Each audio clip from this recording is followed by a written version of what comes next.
And welcome back. Oh yeah. So, right, back into the story. So, we were talking about what would you do if you caught your wife cheating on you. And so, you had the common, typical responses from people who were in the crowd, like, oh, I'd beat the guy up, or I'd be pissed, and oh, they'd both be in trouble, all this other kind of stuff. But one of my colleagues had a most interesting answer, or response, where he was like, well, if I came in and I caught the guy and my wife in bed, I would rape the guy. And everybody just kind of stopped. He's like, yeah, if he was with my wife, I'd rape him, and if I couldn't get my penis up, then I'd make sure, like, I'd go get a plunger or something, but I'm sticking something in his ass. And we're all just kind of looking at each other and at him, mouth agape, trying to figure out what was going on. Yeah, pretty much. And then, so I said, so, if this is what you're going to do to the guy, what's going to happen to your wife? And he said, oh, I'd kick her out. I'd kick her out, then I'd sue her. That looked like it hurt. Oh, yeah. I'd sue her for everything that she had, just so that I could drive by her on the street and wave to her when she was out there with her homeless sign. I said, what? No. And after about 5 minutes of seeing that nobody else in the crowd was giving him that kind of, hey, yeah, you're right, we would stick our penis or something in another man's butthole just to show him we mean business, he kind of got really quiet. I think anybody would. And then he didn't talk to us for several days.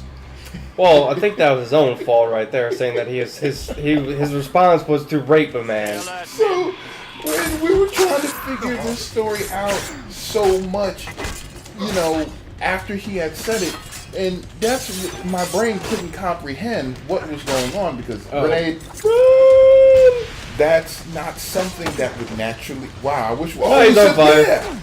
I was about to say, He didn't stay on fire for very long, but still. It did its job. Yeah. Ow. But that's not something that naturally, would Is a response? Like a viable option to me. So I was like, okay, so let me get this straight. I didn't say this to him, but I said it to everybody else once he had, walked a safe distance away. So let me get this straight. You come home to find your wife in bed having sex with another man. Hi, man. Hi. How you doing? Did we break the game again? Hi, friend. Bye. Wow. We did. We're on a roll, man. Oh, yeah. We are. So, I said, okay, so you catch them in the throes of the act. I would imagine that they're already into it quite heavy, so the guy's sweating.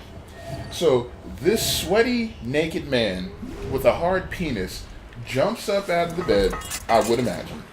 Because you're responding, you surprise them, one, and you're responding in anger, two. So, he jumps up, and then you go to confront him. Now, he's not just going to bend over and spread his cheeks and invite you in. Unless that's his thing. Unless this is his thing. Oh! In which it wouldn't be... Ow. Wow, he hit his head on the rocks below? And then some. Wow. I mean it, sir. In which case, I think, your power raping would lose all of its purpose because he's not learning from it. I'm sorry. Sharing is caring. Yeah, I did something visual and I forgot you guys can't see.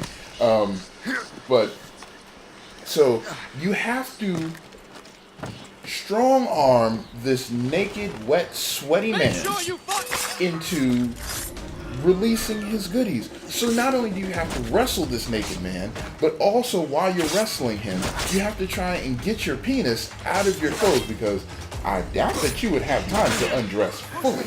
So while you're wrestling this naked sweaty man, while you're wrestling your penis out of your pants, then you also have to work to get your penis hard. And then not only do you have to work your penis hard, but as you're slipping and sliding all over the sweaty naked man, you have to maneuver yourself in a way to penetrate his butt cheeks. Wow, man. That seems like quite the effort. Yeah. I, on the other hand, would already have duct tape ready to go. I mean, but even so, it's still an effort to try and get to that point. And I said, he had to have thought about this scenario. There's no way that just that was just the spur of the moment? No, there's no way that was the spur of the moment kind of decision that he just made in the heat of a conversation. Oh, you never know. There are too many factors that go into it. He thought about this too well because he said in the event that his penis could not get fully erect, he would grab a plunger. Or something to stick up the man's butt, right? Huh? Or something to stick up the man's butt. Or something. But he had a backup plan. Oh, hey. Whoa. Thanks, friend. Nice. He just, like, incapacitated that guy for me. Nice. Thanks. Alright, where's the... But he had a plan B. That strikes me as a man who was prepared and a guy who's run through the scenarios at least once. Yeah, a couple times. Yeah, just for good measure. I'm going to get him. Oh, my goodness. Hi, friend. Yeah. Hi. Didn't see that coming. That was a unique conversation with a unique individual that we were laughing about that. Me and my other colleagues were laughing about that for weeks. And did you hear about that? Yeah. That whole discussion was crazy. I bet it was. Kind of reminds me of one of Bailey's thing that she was telling me once. What? About how if she would well, I don't know if it was cheating or if she just no, that was it. It was cheating, but not from her, from one of her girlfriends, I guess. We'll go with that to stay sane. Yeah. So she was telling me that if one of her boyfriends or girlfriends, it was boyfriend, would cheat on her, that she would turn him into one of them. Ooh, wait. Okay, run that by me again. My brain didn't catch that. Yeah, exactly. So if she ever caught her boyfriend cheating, she would make sure it would be her life's mission that he would be a, I guess, trap. Okay. Okay, so let me get this straight. Oh, throat cut. Her punishment for her boyfriend cheating on her was to turn her boyfriend into the thing that she is. Yeah. Ta-da! Wait, who is that? I don't know, let's find out. Venerable one. My name is Shay Patrick Cormac. I am a friend. A friend indeed. You have the gratitude of my people, Shay Patrick Cormac. For as long as you shall walk this earth, you will have a place here among us. My thanks. Wait a It minute. is I who thank you, young man. Would you be so kind as to walk with me? Wait a minute. What? I thought that the Native Americans were allied with the I am assassins. called Onata. I think, There is a well, there was legend different among my people. ones, there were different It factions tells back of how the then. land Alright. under our feet was born, and how good and evil came into this world. Oh, so you did the The cave Sky pain. Woman Yeah. scattered her wisdom. They were throughout asking how to our get into the land. cave. If you follow her path, you shall learn the true history of our people, and perhaps even uncover the reward locked within this cave. Oh. If you are the hero I believe you to be. You honor me, venerable. I don't It know is about you hero, who but honor close us, enough. Shay Patrick Yeah. Cormac. Farewell. Yeah, I think these are one of the opposite factions for the assassins, or maybe they just didn't want to fight with the assassins. This is interesting, and it gets my brain so confused. All right, well, So it's telling me where the native pillars are. oh, that's cool. So yeah, so it looks like I have to go to these rest of these native pillars so I can get the because we already got one, so there's what, 1, 2, 3, 4 left that we have to get so we can open this door. Oh, okay. Because yeah, there was 2, 4, 6, 7 keys. I'm guessing. 7 totems. Okay, so I guess we can't go in there just yet. No, but she was showing us that I guess this is where the secret armor is, like in Oh. most of the Assassin's games. So we just got to get the rest of the pillars so we can get it. And I Oh. guess the secret weapon is the Viking sword, which we found pieces of. Oh, so I wonder what lore this Viking sword is going to come from this time. Because they had Vlad the Impaler's sword. That was in 3. Yeah. Then they had... What sword did Ezio have? He had like 3 different ones, so take your pick. What was the one from Brotherhood, where you were by the Roman Colosseum? Oh, that was Brutus's. He had the lion outfit and everything. Yeah, that was a cool one. That was, oh my goodness. They have a lot of cool historical stuff in these games. Yeah, especially, I like the, what was the one after Brotherhood again? Revelations. Yeah, that one, that armor was pretty awesome too. Which one was that? It was supposed to be some Persian armor. It was pretty cool looking.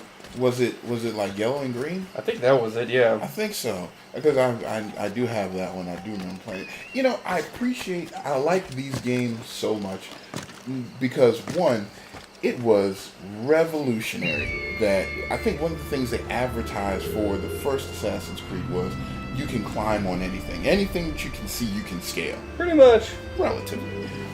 Within reason. And... yeah, now we can come back to this place when we find all the totems. Yeah, and that was an immense open world. It was completely new. You could go around, you can murder enemies. Yeah.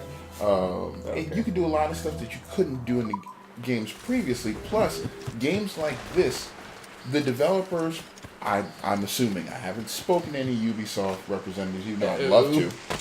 Oh my goodness, it'd be so cool to go to their home office in Montreal where they do all this stuff. Oh yeah, that'd be awesome. Yeah. So, they do their research. Yeah. And they make sure that their lore is as close as they can get to it. Yeah. Yeah. I mean, their rule of thumb here is make sure that they get the dates right and the deaths right as close as possible. I mean, I know they've only, on a handful of occasions, that they've gotten the deaths wrong on the years, but they try to match it up with the story. Yeah, and it's really cool how they try to stay true to whatever historical records are available for these things that they have in the game. And trust me, it's a lot of content that they place in these games, and a lot of synopses and write-ups that they do about landmarks and about people. That's really cool that sometimes you gloss over. I know that when I play, I do try to read the stuff as it comes up, or if not, I go back and I read it. Because they put a lot of effort into putting that in the game. Oh yeah. You know, it increases and enhances the experience. Oh, so I need to help the British. Yes, so enough about me talking and getting all serious about games. Oh wow, man, that's a lot of fire. You guys probably don't want to hear that. So let's talk about more penis and butt jokes. Yeah, sure, why not? So let's cut the flag down. Nice, I was about to say, can we just kind of walk in and replace the flag and leave? Yeah. Now we just gotta kill the French captain. Okay. Oh, well. I don't know if that was him or not. Oh, well, ouch. That looks like it may have hurt. Oh, wow. Alright, that was an amazing punch. There he is. Hi, friend. Bye, friend. We win. That's funny how they, like, our captain died. We give up. Well, that's usually how it is. You know, it's like if the captain was the head guy, so if he's dead, it's kind of hard to know what to do next. Really? Yeah, well, none of them know what plan is, because most of the time those are like guys that are in their 18s through 20s. They're just young guys. That's right. They really don't know anything. That's right. At least we completed a mission this time. Oh yeah. Armor and sword. So we got our allies. Sword. Let's celebrate. Here. Yeah, let's celebrate. Oh, You guys. Is the W silent in sword? Let's roast a pig. I guess technically. Because I don't really hear people pronounce it sword too often. No, not really. Or is that just our ignorant English, American English? Sure, we'll go with that. Because there's English, and then there's American English, and there's American slang English. Yeah. Just like there's French, and then there's patois. Mm-hmm. You know, stuff like that. That's cool. I hope I pronounced, for everybody, you know, living in the New Orleans Creole area, if I didn't pronounce that right, I'm sorry. Yeah. Sleepy Hollow. That's the closest thing we can travel to where we need to go. Sleepy Hollow. Please, I want to find the Headless Horseman just once in this game. That'd be really cool. Well, we saw the bridge. Yeah, we did. But they had Bigfoot in Assassin's Creed 3. Yeah. So if they had Bigfoot, they can have the Headless Horseman. Yeah. Well, we got pumpkins, see? You know what I really... Wow. Mm-hmm. I love that. You know what I really like about this game is they put effort into environmental changes like weather. Oh yeah, I especially liked it when we were on the boat and when the weather changed, everyone went like, yeah. Well, because it's serious business on a boat. Oh yeah, especially when it was also lightning and thundering like this. Yeah. Before we continue, we got to take an epic pause. All right. Oh, that is cool. So yeah, we'll continue this ever-changing, ever-confusing story in the next video. So thank you so much for joining us. I am Shade. I'm Mad Hatter. And we will see you all in the next video. Bye-bye.